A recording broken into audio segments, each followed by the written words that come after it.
Le grand dialogue. Sigeka Foba.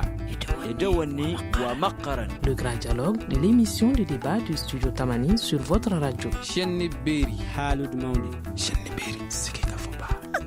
Le grand dialogue. Ensemble pour la paix, respect, dignité et sécurité pour tous, c'est le thème de la Journée internationale de la paix célébrée hier. Cette édition intervient alors que le Mali est en plein processus de mise en œuvre de l'accord d'Alger pour parvenir à une paix durable. Quel est le bilan de la mise en œuvre de l'accord de paix? Quelle est la solution pour parvenir à une paix au Mali? Nos invités, Sbeiti Ag Akado de la société civile, Ibrahima Ikassa Maïga, juriste, et Ali Tunkara, sociologue. Je suis Mohamedou Touré. Le grand dialogue.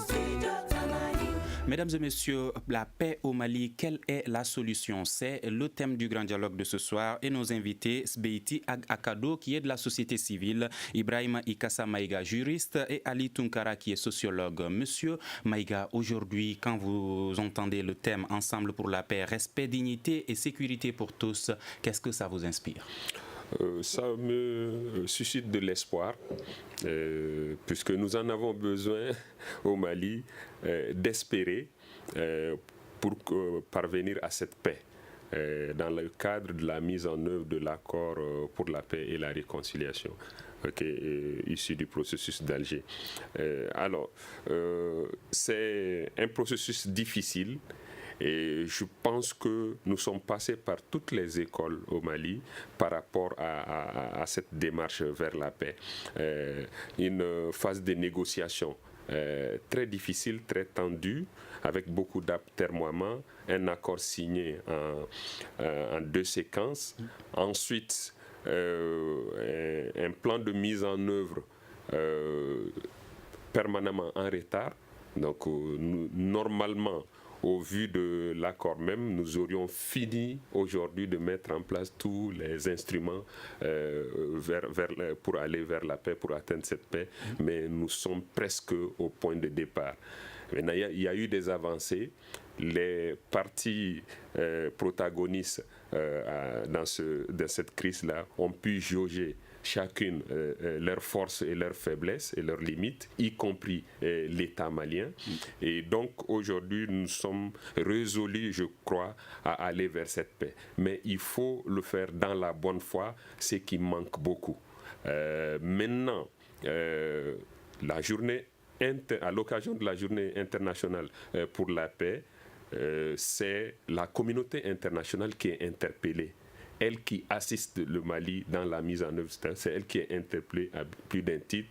Nous avons vu passer une résolution qui brandit des sanctions pour ceux qui empêchent le processus d'avancer.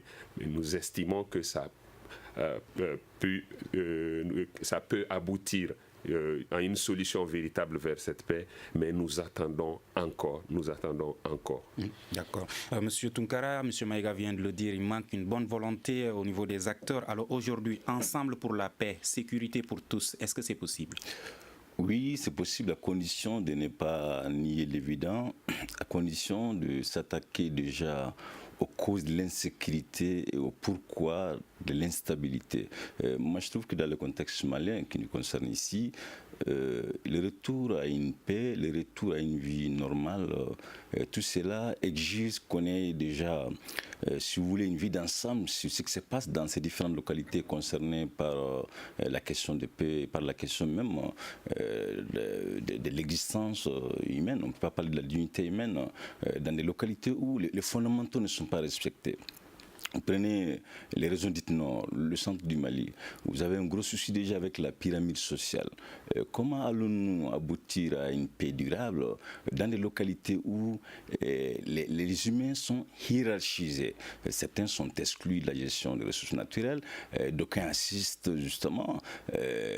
Une infime partie décide à la place d'un nombre important de populations.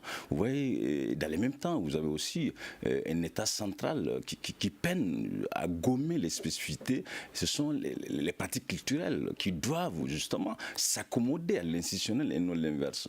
Mais dans ces différentes localités, vous allez vous rendre compte que c'est la hiérarchie locale, c'est la chefferie locale, c'est l'imama, c'est toute cette pyramide sociale qui prime sur l'institutionnel. Donc l'État est finalement très défaillant quant au remplissage de ses fonctions régaliennes, notamment l'accès à l'eau potable, notamment l'accès à une justice équitable, notamment aussi l'éducation quand même qui reste extrêmement problématique dans ces différentes localités, y compris le centre du Mali. Donc vous conviendrez aisément que parler de la paix sans s'attaquer aux racines qui ont justement conduit à une recrudescence de l'insécurité, c'est quand même, moi je trouve qu'on est plutôt dans la rhétorique et non dans les faits. Sbeïté Agakado, votre point de vue sur cette situation d'insécurité que vit le pays? Merci de m'avoir donné la parole par rapport à la situation que vit mon pays depuis plusieurs années. Nous, de la société civile, nous sommes de ceux qui pensent qu'un problème, dès qu'il est mal posé, il est très difficile de lui trouver une solution. La situation d'insécurité, quelque part, si c'est par rapport à cette question que vous m'interpellez, je dirais que la situation d'insécurité que nous connaissons a été quelque part fabriquée, a été soutenue et entretenue.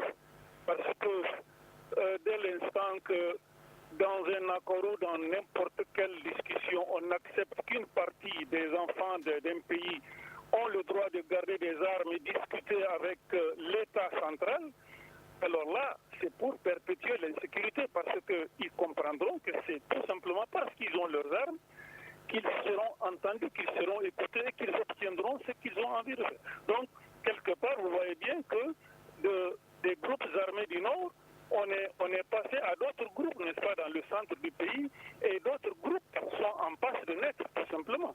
Parce que tout le monde est en train de comprendre que seul le langage des armes est entendu par l'État et par la communauté internationale.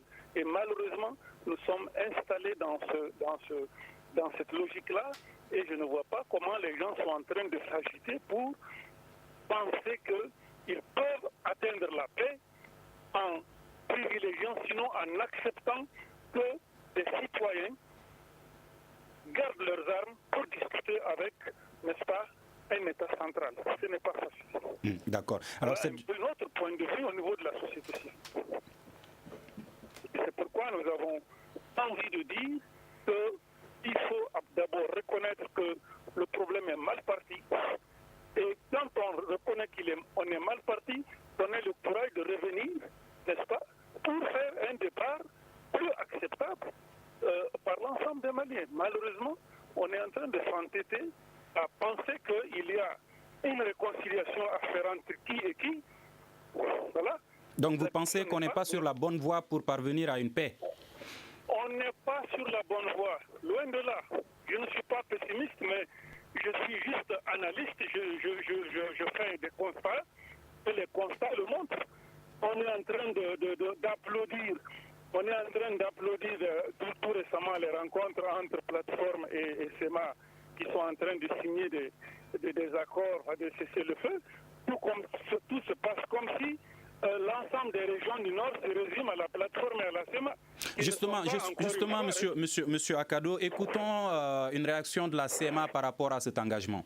Ce document, si vous voulez, ne garantit pas tout. C'est-à-dire qu'il permet aux partis de cesser les hostilités et de travailler sur des mesures de confiance. Aujourd'hui, les uns et les autres ont compris qu'on est forcé d'aller vers une paix définitive. Et on n'a plus le temps de s'affronter. Il y a eu toutes sortes de choses désagréables. Et je crois qu'on a le droit de croire à la bonne foi des partis, qui est la garantie principale en réalité. Cette commission elle est composée des grands responsables de ces coordinations, c'est-à-dire de la CMA et de la plateforme. Donc c'est les premiers responsables. Elle n'est pas faite au hasard. Il y a des chefs traditionnels, certainement. Il y aura toutes les sensibilités capables d'avoir une influence, si vous voulez, sur les partis pour les amener à dissiper tout ce qui existe entre eux et aller vers une réconciliation définitive. Il y a aussi, je crois, quelque chose de très important ces derniers temps, le régime de sanctions qui a été voté. Apparemment, ça va dissuader des partis qui vont vouloir violer encore des engagements de ce genre. Écoutons maintenant la réaction de la plateforme.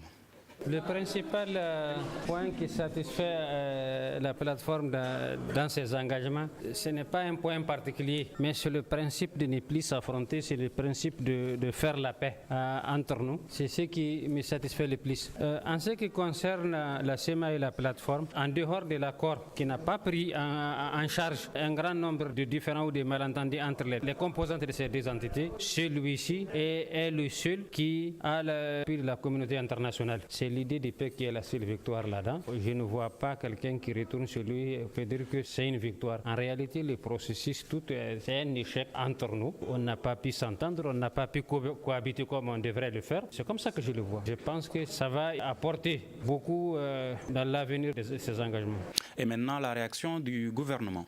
Nous sommes heureux au sein du gouvernement que cette rencontre ait eu lieu entre CEMA et plateforme et qu'elle soit couronnée par un accord. Nous en sommes heureux parce que le gouvernement du Mali est très particulièrement engagé pour la mise en œuvre de l'accord pour la paix et la réconciliation issu du processus d'Alger, puisque le gouvernement est là pour les populations. Et Dieu sait que les populations du nord du Mali ont attendu trop longtemps qu'une solution soit trouvée à la crise. C'est aussi la responsabilité des groupes signataires que la situation change, parce que l'existence de chacun est justifiée, encore une fois, par les devoirs que les uns et les autres considèrent avoir envers les populations. Depuis le 20 juin 2015, nous n'arrivons à rien faire pour les populations. Cela ne marche pas et donc c'est notre devoir à nous tous.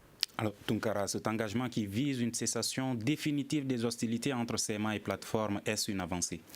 Aucunement, à mon avis, parce qu'à entendre les trois parties, notamment la partie gouvernementale, la CEMA et la plateforme, s'il y a un dénominateur commun, les trois parties s'accordent à dire qu'effectivement, elles se sont entendues sur tout sauf sur l'essentiel. Exactement, c'est que les différents propos témoignent à suffisance. Alors, il est quand même scandaleux dans un État souverain que le retour à la paix soit subordonné à des ententes de partis qui, il y a quelques mois, évoluaient sous la coupole des terroristes, lesquels partis ont eu à spolier, lesquels partis ont eu à piller ces mêmes populations dites des régions nord ou du centre du Mali. Je crois qu'il est extrêmement important qu'au Mali, qu'on comprenne une chose. Aucun État sérieux ne peut, si vous voulez, traiter ou sous-traiter sa sécurité. La sécurité des populations et leurs biens incombe à l'État central, non à la plateforme et non plus à la CEMA. C'est que les gens, tout le monde le sait d'ailleurs, mais personne n'ose le dire. On parle de la plateforme qui serait pro-Bamako. La CEMA, elle est pro-qui? On le sait notamment également, elle est pro-Paris. Et donc, moi, je pense qu'il est quand même extrêmement important qu'on comprenne que... Pro-Paris, pro-la France? Clairement, parce que quand on dit pro-Bamako, donc naturellement, pro-Paris, pro-la France, la CEMA, il est extrêmement important qu'on comprenne que ces différents acteurs de la CEMA et de la plateforme sont plutôt soucieux de leur propre promotion que le retour d'une paix durable. Cette question de la crise du Nord, elle est devenue une sorte de business aujourd'hui. Plateforme CEMA et d'autres groupes aussi émergent. C'est vrai qu'il reste des groupes marginaux, mais il n'y a pas que ces des mouvements qui sont sur le front. Vous avez beaucoup de groupuscules également qui veulent aussi s'arracher la plus belle part. Donc c'est pour vous dire tout simplement que ce n'est ni à la CEMA ni à la plateforme que les populations peuvent espérer pour le retour d'une paix durable. Il est extrêmement important que l'État revienne sur ses fonctions régaliennes. Et donc, l'État ne peut aucunement, justement, sous-traiter. D'ailleurs, son retour, si vous suivez un peu l'actualité, vous allez vous rendre compte que pour que l'État puisse même se rendre dans certaines localités, il est même obligé de passer par ce mouvement armé. Et lesquels mouvements armés, on le sait pertinemment. Il y a 2 années de cela, c'était des mouvements qualifiés de terroristes. Donc au moment, le paradoxe, il est quand même total. Comment un État sérieux, il est quand même extrêmement important qu'on aille rapidement vers une armée forte, vers un État central. Quand vous dites que les partis se sont entendus sur tout sauf l'essentiel, qu'est-ce qui est l'essentiel? L'essentiel, c'est de dire que la sécurité, elle n'est pas une affaire marginale. La sécurité relève des fonctions qualifiées de régaliens. Donc ce n'est pas à la plateforme ni à la CEMA qu'on peut justement se permettre, mais c'est quand même honteux pour un État central, si vous voulez, de lier la protection de ses citoyens à des accords aussi fallacieux, lesquels accords sont presque biaisés. À entendre les partis, on comprend heureusement que ce sont des jeux, des intérêts qui priment et non l'intérêt de la nation. D'accord. Donc vous pensez que c'est une guerre entre Paris et Bamako? Naturellement. D'ailleurs, pour finir rapidement, j'ai échangé avec un des leaders de la CEMA. Il me disait que la solution se trouverait entre les mains des 3 acteurs. Le premier, Yadaga Ali. Le deuxième acteur, justement, Amadou Koufa. Et le troisième acteur, justement, la France. C'est pour vous dire qu'à combien on a beau échanger, on a beau discuter, si les vrais acteurs sont à la touche, qui sont Yadaga Ali, qui sont Hamadou Koufa et d'autres Katiba, ce sont ces vrais acteurs qui sont plus influents dans les localités concernées par l'insécurité. Sbeiti, partagez-vous l'avis de Tunkara quand il pense que c'est une guerre entre Paris et Bamako? Écoutez, moi je ne vois même pas la place de Bamako dans cette histoire-là, parce que pour nous, Bamako n'existe pas. Pour nous, l'État a totalement failli, n'est-ce pas, à sa mission de discuter des questions qui intéressent la vie de la nation. L'État, pour nous, est aux ordres, tout simplement. Donc, il n'y a pas forcément de tiraillement entre l'État du Mali et Paris. C'est Paris qui impose, c'est Paris qui imprime la voie à suivre. Au-delà de Paris, il y a bien sûr d'autres acteurs tels que l'Algérie. Mais dans tous les cas, notre constat est que l'État est devenu plus faible que les groupes armés qui, quelque part, ne sont que très peu représentatifs, n'est-ce pas? Les communautés minoritaires même qu'ils représentent dans le Nord, encore moins des autres communautés majoritaires du Nord. Donc l'État qui se met dans une position de 3e parti face à 2 partis est déjà un État qui n'existe pas, qui ne peut pas défendre l'intérêt de la majorité des Maliens. Donc, mais qu'est-ce que la France a gagné dans cette situation? Mais la France a gagné ce qu'elle a gagné quand elle a entamé la colonisation de l'Afrique. La France, elle a sacrifié des hommes, elle a sacrifié des intérêts pour venir coloniser, pour venir nous acculturer, pour venir, n'est-ce pas, nous dominer. C'est la suite logique, n'est-ce pas, de la colonisation française qui continue. La France gagne en ayant en face d'elle un État divisé, un État morcelé, et de chaque morceau, elle va tirer profit, tout comme elle est en train d'en tirer profit, n'est-ce pas, de façon officielle ou officieuse. Tout le monde sait que la France est en train d'exploiter quelque chose dans le nord du Mali là-bas, sans se préoccuper, n'est-ce pas, du Mali ou des réactions des Maliens. Ça, c'est des intérêts qu'elle gagne. Et au-delà de cela, elle va gagner autre chose, n'est-ce pas, même dans le sud. Plus on est assujetti aux ordres de la France, plus elle va nous exploiter. Ça, c'est constant. Donc, encore une fois, la France, ce qu'elle gagne n'est caché pour personne. La France est en train de nous vendre ses services de sécurité. La France est en train de nous vendre les services de ses entreprises. Et c'est tout cela, n'est-ce pas, les intérêts de la France. D'accord, M. Maïga. On n'est vraiment pas étonné de voir que c'est la France qui tire les ficelles. Et dans ce jeu-là, l'État du Mali ne compte pas. D'accord. Oui. Pensez-vous que la France soutient la CEMA? Merci Sbeiti pour, je pense, ces clarifications. Et je pense nous comptons sur la bonne foi des partis, mais les faits sont têtus. En fait, c'est cela, toute la problématique de cette crise malienne. C'est vrai, si on est un peu... dans la théorie du complot, on peut se dire que ça a été monté de toutes pièces cette affaire, parce que aucun des acteurs ne se comporte comme il se doit. L'État malien ne se comporte pas comme un État. Les groupes armés se comportent réellement comme des États, des entités étatiques véritablement. Et la communauté internationale, avec la France, se comporte aussi comme si ils étaient là pour superviser une situation sans vouloir prendre parti, alors que c'est l'État malien, en tant que membre des Nations Unies, qui a fait appel à cette communauté internationale, qui a fait appel à la France pour l'assister dans la résolution de cette crise. Donc, le problème, c'est quoi? C'est que l'État malien ne semble pas véritablement remplir son rôle, ne recherche même pas cette paix. Il faut l'y pousser. Et je pense que c'est la communauté nationale malienne, la société civile à la tête, qui doit pouvoir l'y amener. Peut-être l'opposition politique. Je pense qu'une certaine lutte a été faite dans ce sens-là. C'est que, moi je vois, là, M. Tounkara l'a dit, on ne peut pas sous-traiter sa sécurité. Sur qui comptons-nous pour sécuriser notre État? Prenons la seule boucle du Niger, de Mopti à Gao. Vous voyez, le barrage naturel, c'est le fleuve Niger. De là, en allant vers la frontière du Burkina. Mais c'est une zone d'insécurité totale. On n'est pas au-delà du fleuve Niger, vers le nord et le nord-est. Non, on est dans le delta central. Mais c'est une zone d'insécurité que l'État peut normalement sécuriser le plus facilement du monde. Mais aucune disposition n'est prise.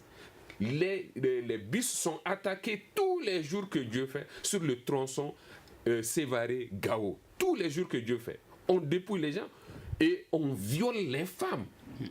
Et aucune disposition n'est prise pour des poursuites ou même pour sécuriser ces convois civils. J'ai dit, c'est parce que l'État ne cherche même pas à jouer son rôle. L'État commande la présence d'un gouverneur à Kidal. L'État envoie, et on dit visite du gouverneur de Kidal à Kidal. Mais c'est une ironie. C'est ironique. Alors, et finalement on dit, bon, pour donner l'impression qu'on a un gouverneur, il va quand même, retour du gouverneur à Kidal, il y va seul alors que sa sécurité n'est pas assurée. Il n'y a pas d'État malien à Kidal. Le gouverneur seul ne peut pas être l'État du Mali à Kidal. Ça, il faut que ça soit clair. Il faut que les forces des armées de sécurité maliennes précèdent le gouverneur, sécurisent les zones, l'administration au complet y arrive, les populations auront confiance, les déplacés, les réfugiés aussi rejoindront. Mais tant qu'on est dans ce jeu de cache-cache, on ne s'en sortira pas. La communauté internationale, MINUSMA, Barkhane ont leur base là-bas, mais ils regardent de loin. Ils sont là-bas pourquoi? Et finalement, aujourd'hui, nous sommes en train de faire la paix avec qui? Est-ce avec les groupes terroristes? Est-ce avec les groupes rebelles qui ont signé un accord de paix qui, ipso facto, est un accord de cessez-le-feu? Et si on se met à signer encore des ententes, des accords, ainsi de suite, on n'en sortira pas. Chaque fois que l'envie leur chante, ils prennent les armes, ils tirent des coups et c'est la case de départ encore. Donc il faudrait que chacun prenne ses responsabilités.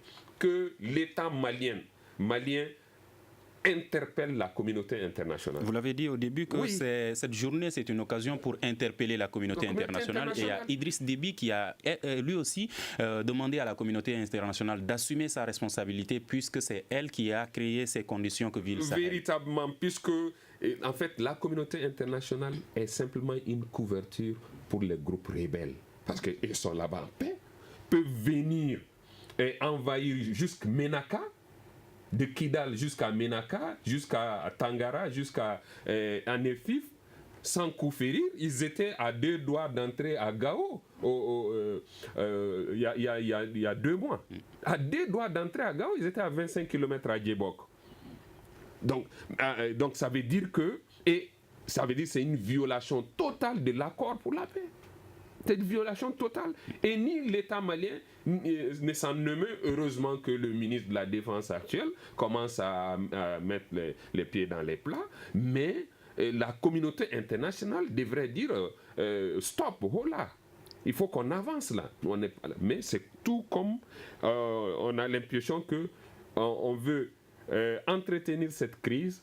Et jouer sur le long terme plutôt que de dire mais 15 000 hommes au titre de la communauté internationale présents sur les territoires maliens, du jour au lendemain, ça devrait finir. Ils sont combien ces groupes rebelles qui nous empêchent d'avancer? Vous dites que la communauté internationale devrait dire stop. Et si elle ne dit pas stop, est-ce que l'État malien ne devrait pas pouvoir demander à la communauté internationale d'ailleurs d'abord de partir, qui devrait politiquement, diplomatiquement mettre mal à l'aise toute cette communauté internationale, en leur disant, c'est nous que vous avons fait appel, aidez-nous à stabiliser notre pays. Munissement, ça signifie stabiliser le pays, mais l'amunissement aujourd'hui est dans les services sociaux de base, en train de chercher à se faire accepter par les populations, plutôt que de traiter la crise du point de vue sécuritaire, plutôt que de chercher à rapidement. On a fait combien d'années que l'accord est signé? Tous les camps de cantonnement devraient finir depuis fort longtemps. On devrait recenser les hommes armés et leurs armements, les cantonner, les désarmer et les reverser dans les corps de métiers de l'État ou dans la fonction publique ou autre, ou donner des financements pour ceux qui sont prêts à aller dans des activités génératrices de revenus. Mais tout cela n'est pas en train d'être fait. On entretient. La crise, en fait, nourrit les hommes qui gèrent la crise. En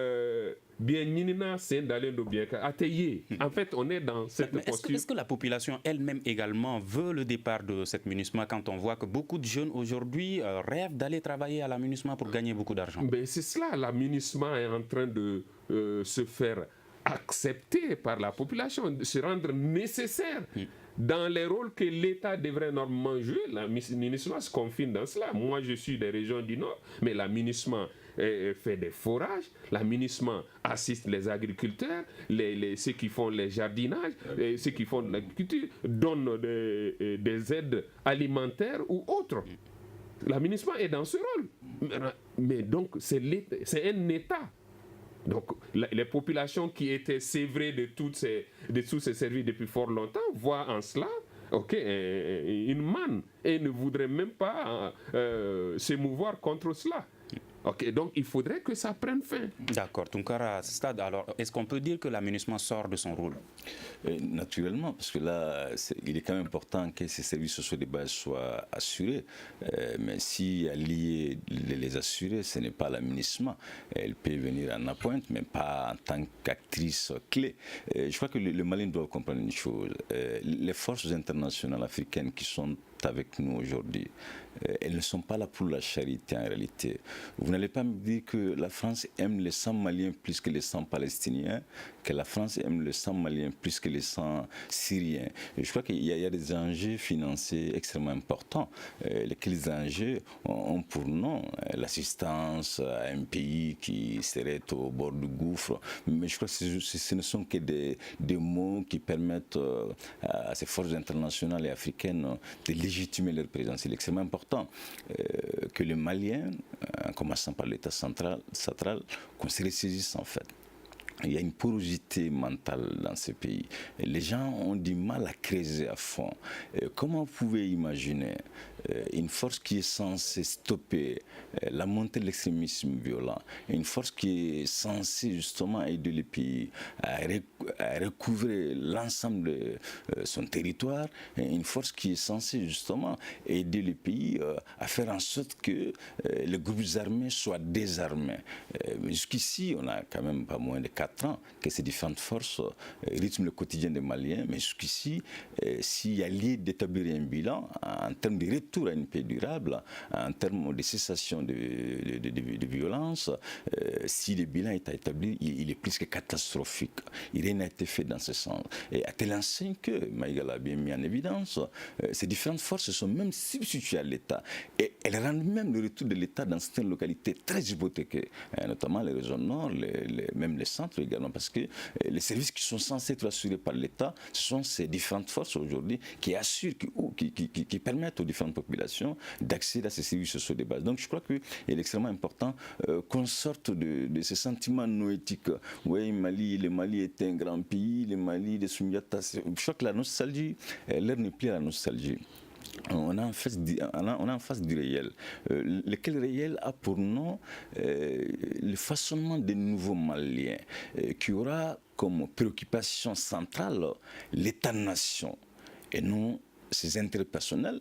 Ces nouveaux Maliens aura pour référent fondamental l'État-nation et non pour son ethnie. Ce nouveau Malien aura pour référent religieux son islam malien. Je crois qu'il est extrêmement important qu'il y ait ce travail de refondation. Si alors, s'il y a tant de problèmes concernant cette communauté internationale, est-ce qu'on a vu des pays qui ont demandé le départ de cette communauté internationale? Est-ce que le Mali aujourd'hui peut faire autant? Le Mali ne peut pas le faire pour la simple raison que le Mali se trouve dans une situation très chaotique, car il a en face de lui une armée dont sa hiérarchie est presque corrompue. Et il est en face de lui une armée pour qui connaît les différentes procédures de recrutement sont émaillé de corruption, de népotisme, de clientélisme. Donc, en gros, la fragilité de l'État, les degrés de la corruption de ces agents, et dans le même temps, le déni de l'évident, le fait de reconnaître que dans nos différentes localités, la pyramide sociale, elle est malade aujourd'hui, l'État est refondé.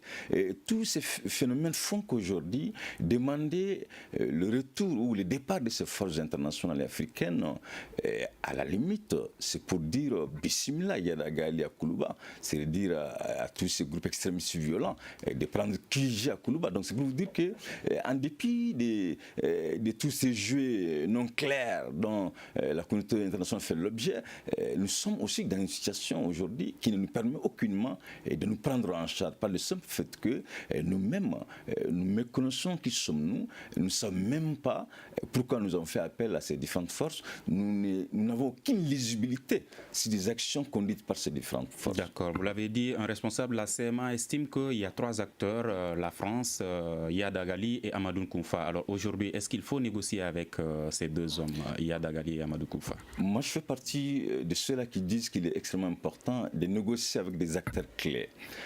En les mettant à la touche, nous allons continuer à légitimer la présence de forces étrangères sur le territoire. Il est extrêmement important. Comment vous pouvez apporter des solutions à des populations, étant donné que ces mêmes populations sont à la touche? Les vrais acteurs aujourd'hui, en parlant de la crise au nord et au centre du Mali, sont la Katiba de Iyad Agali et celle de Amadou Koufa. On ne peut pas les exclure. Certes, je reconnais, des dégâts ont été perpétrés par ces deux acteurs, toutes sortes de violences les populations l'ont subi. Ça, je le reconnais. Mais qu'à cela ne tienne, il faut être franc entre nous, Maliens. On ne peut pas continuer à nier du dialogue avec ces deux acteurs, étant donné que l'armée se trouve dans une situation qui ne lui permet pas justement de se légitimer déjà vis-à-vis de la population, mais dans le même temps de traquer ces extrémistes violents. Or, cette force étrangère qui est censée aider le pouvoir central à les traquer, elle ne joue pas aussi son rôle de façon claire. Donc il est quand même extrêmement important, s'il y a une voie pas trop coûteuse, ce serait celle du dialogue avec ces acteurs. D'accord. Sbeiti, juste à Sbeiti, vu toute cette situation, est-ce qu'aujourd'hui l'État malien peut assumer sa responsabilité pour pousser la communauté internationale à agir quand on voit M. Tounkara parler du degré de corruption jusqu'à ce que les chefs d'État du G5 Sahel sont même contraints de montrer qu'ils peuvent bien gérer l'argent qui leur sera donné pour l'opérationnalisation de la force G5 Sahel? Merci surtout pour mes prédécesseurs qui ont tous montré du doigt la faiblesse de l'État, sinon la fuite de responsabilité de l'État. Nous sommes de ceux qui pensent que l'État du Mali, en tout cas le politique du Mali aujourd'hui, est totalement discrédité et dans une position où il est incapable de trouver une solution aux problèmes des Maliens. Et je pense que la mobilisation d'il y a quelques semaines l'a prouvé à suffisance que l'État n'a rien à proposer pour ce pays-là, sauf qu'il est là à l'écoute, n'est-ce pas, de la France, à l'écoute de cette même communauté internationale qui lui impose une façon de faire. Et ça s'est vu, ça s'est avéré le long du processus, depuis que ce processus-là a commencé, depuis que le processus nous a amenés à Ouagadougou, ensuite en Algérie, on a compris que notre État n'existe pas, il est à la solde, il est, je dirais, aux ordres, n'est-ce pas, d'autres forces. Et ça s'est confirmé le long du processus. Il est arrivé même un moment, on se rappelle, où le président de la République avait donné la latitude à l'Algérie vraiment de décider de faire ce qu'elle veut faire. De cette question-là. On se rappelle de toutes ces choses-là. Bref, c'est pour vous dire que... Et cette même Algérie qui dit que sa constitution ne lui permet pas de sortir pour aller faire la guerre ailleurs, mais elle lui permet quand même de sortir pour aller gérer des crises dans d'autres pays. Écoutez, moi ce que je veux dire, je suis quelque part dans le constat. Et le constat, il est tel que le politique, au-delà du politique,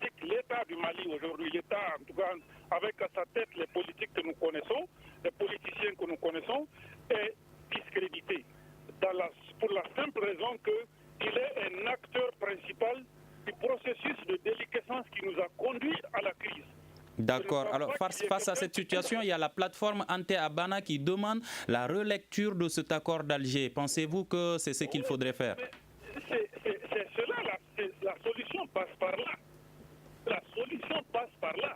Aucune communauté internationale, aucun pouvoir discrédité, aucun groupe armé ne peut et n'a le droit d'imposer une conduite, n'est-ce pas, à un peuple. C'est le peuple qui doit être en avant, n'est-ce pas, dans le règlement de cette question. Et le peuple n'a jamais été sollicité, malheureusement.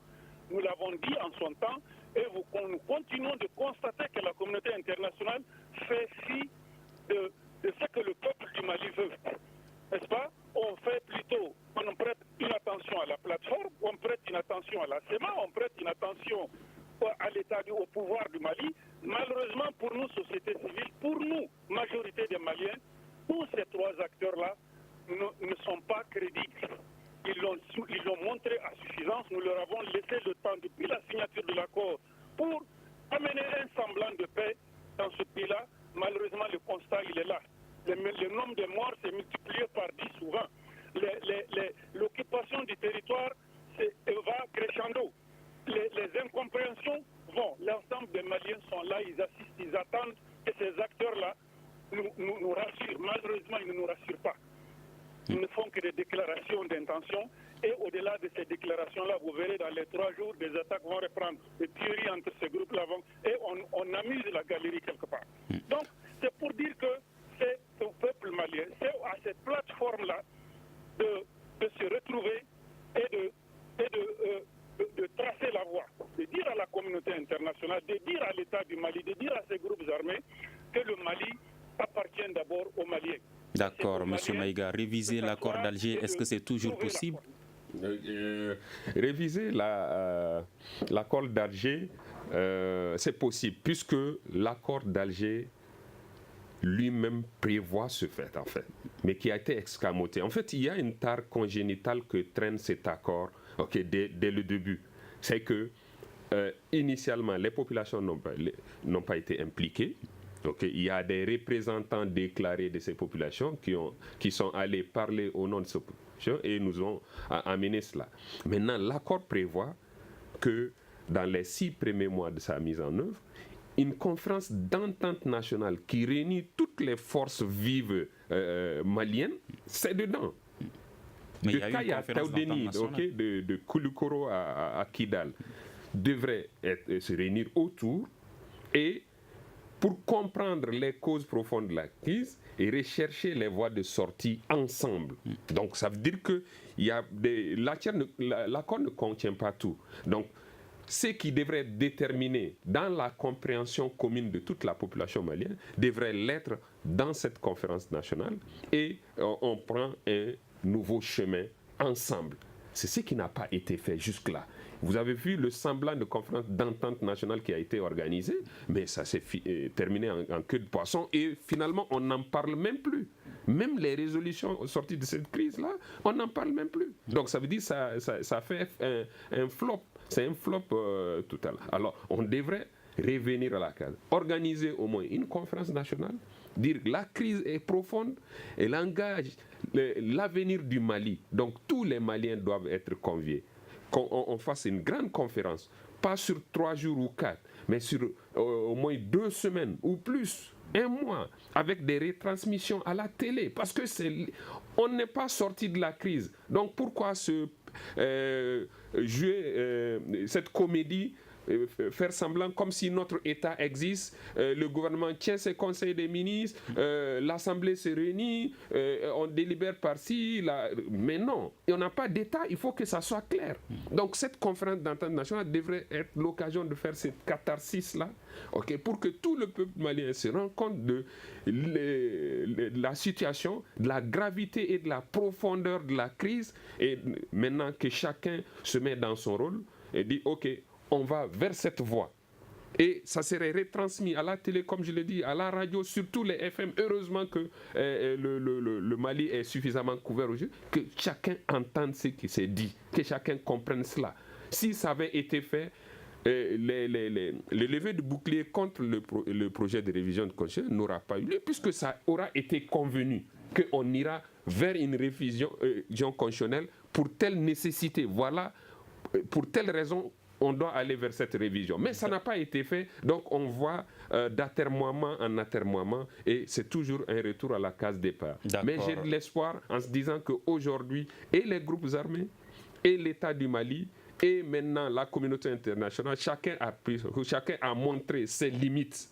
La communauté internationale aujourd'hui, Serval, Barkhane, MINUSMA ont échoué, n'ont pas atteint leur objectif pour lesquels on les a appelés depuis 4 ans maintenant. D'accord, il nous reste plus que 3 minutes. Chaque invité 1 minute pour parler de la solution. Aujourd'hui, c'est un grand jour pour le Mali, le 22 septembre, mais dans la ville, on a l'impression que tout est calme. Il n'y a pas une célébration comme il le faut qu'on voit. Alors, on reste toujours avec vous, M. Maïga. Quelle peut être la solution? Je pense que la solution, je viens de l'annoncer, c'est une grande conférence pour s'entendre sur l'essentiel et avancer.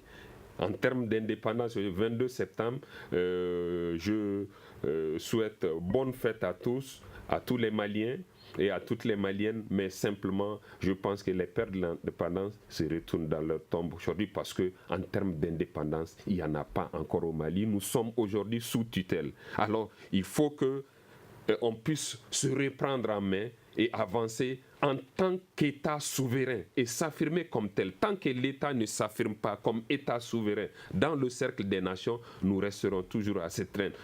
Et donc, nous estimons que le peuple malien doit prendre les choses en main et que le gouvernement sache que le salut du Mali se trouve entre les peuples. Donc c'est de revenir vers le peuple à travers une conférence nationale. Aujourd'hui, quelle peut être la solution pour une paix au Mali? Très rapidement, il faut une refonte de l'État, en les dotant par des acteurs consciencieux et dignes d'incarner cet État-nation.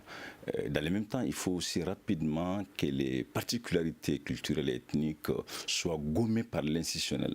Vous ne pouvez pas avoir une constitution, laquelle constitution soit bafouillée par des partis culturels.